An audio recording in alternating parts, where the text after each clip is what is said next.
Before I start, let me also thank the Stock Exchange for inviting me to represent Hela at today's event.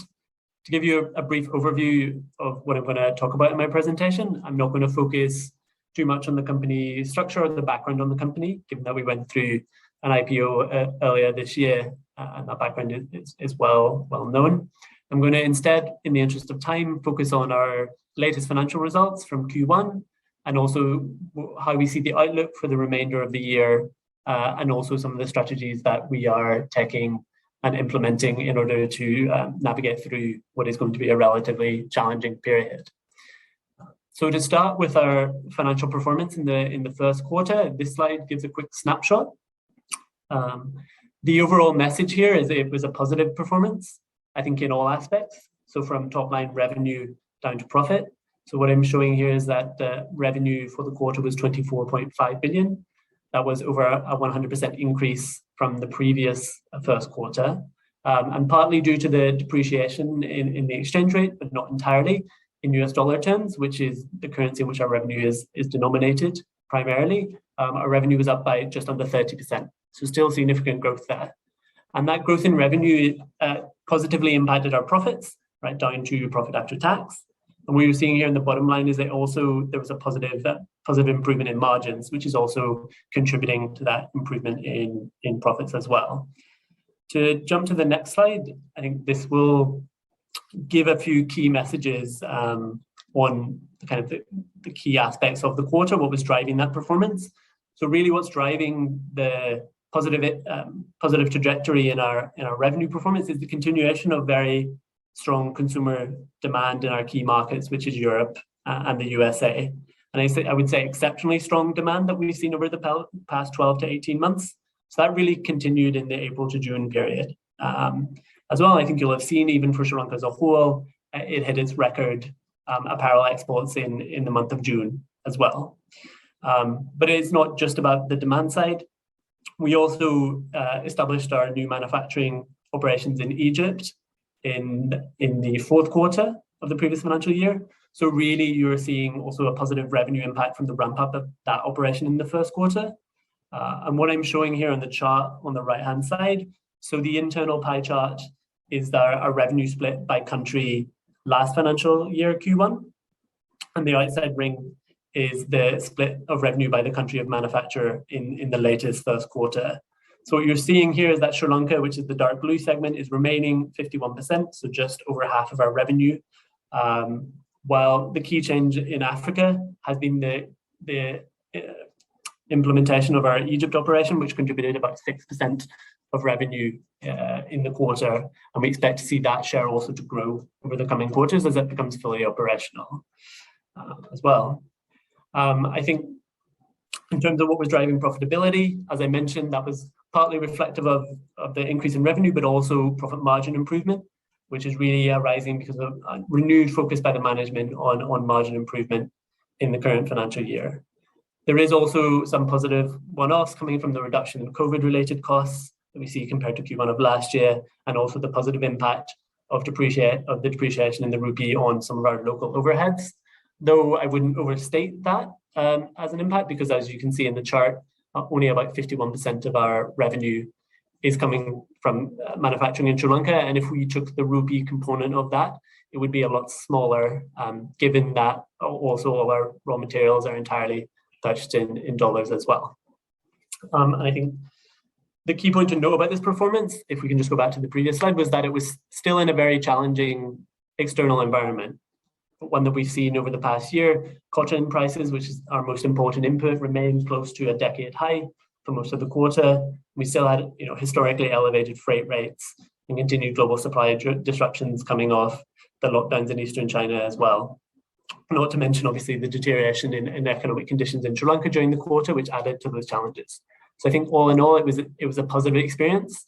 I think the improvement in profits and margins was not where we wanted it to be, which is partly as a result of those external pressures. So I think there's also still scope for improvement. If we can go to the next slide, this helps to put the performance in a bit more context. So what I'm showing here on the left-hand bar chart is our quarterly revenue. And then on the right-hand side is our quarterly profit after tax. So what you can see is in the latest quarter, we had a very strong jump in revenue, right? Continuing on the positive trajectory that we've seen over the past 8 quarters or so. And a large part of that is due to the depreciation, which was about 60%, which compared to the previous Q1 in the rupee dollar exchange rate. But certainly not all, we had 30 or 28% revenue growth in US dollar terms as well. If I move to the right-hand side chart on profit after tax, so we posted 354 million rupee PAT in the quarter. Right? Well, that is a significant improvement on Q4 when we recorded a loss. It is also a bit lower than Q2 and Q3 of the previous financial year, where the PAT was just above 400 million rupees. I think really what we would stress on that point is that the comparison with those other quarters is not strictly fair.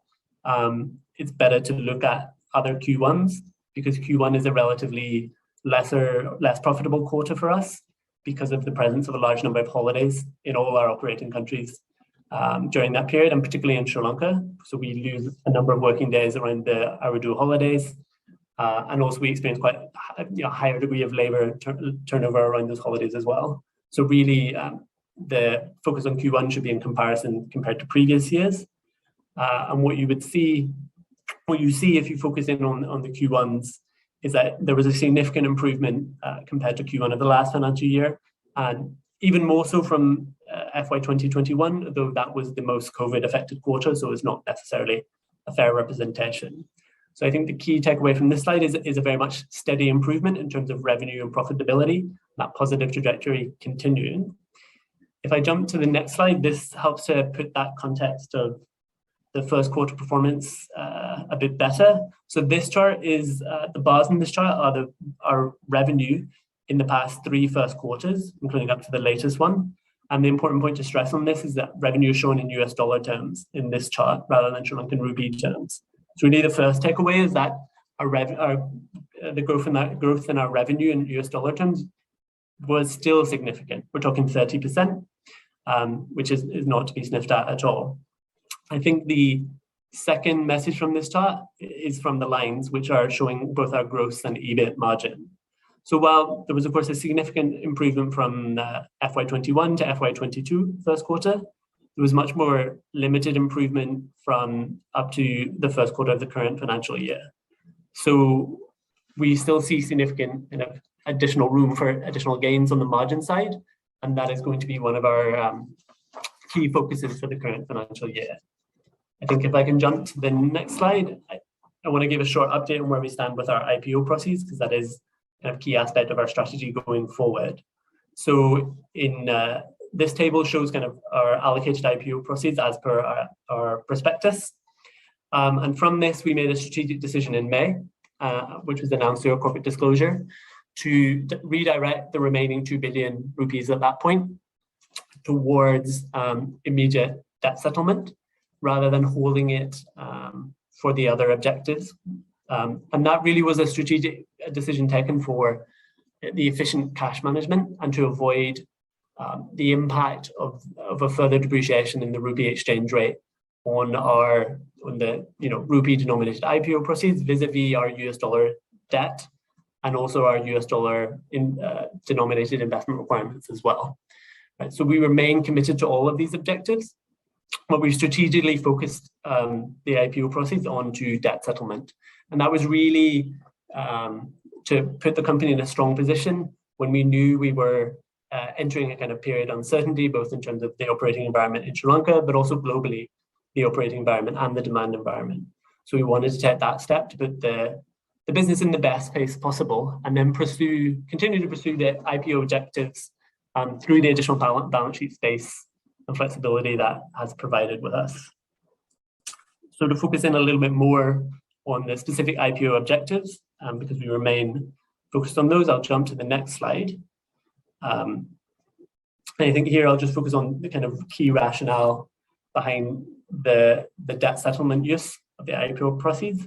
And that was really to improve the strength of the balance sheet. So we've seen a drop in our debt to equity ratio from about 4 to 2 as of 30th of June. So that's a very significant improvement and puts us in a much better position, primarily to diversify our financing structures.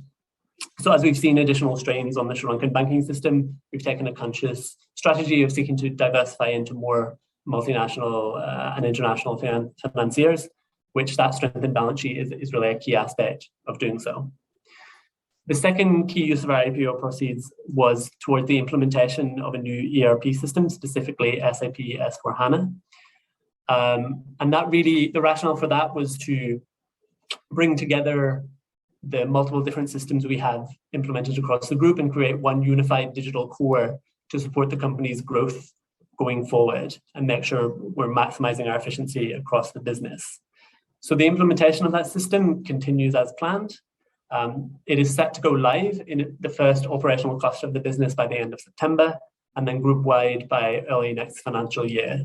So we expect to see significant efficiency benefits coming off that as well. And finally, one other key aspect of our IPO objectives was an investment into verticality, which in the IPO prospectus was focused on Sri Lanka. However, since developments since then, and because of the redeployment of the IPO proceeds, we broadened that focus to a verticality investment kind of across our footprint, and we're considering the best opportunities for that currently.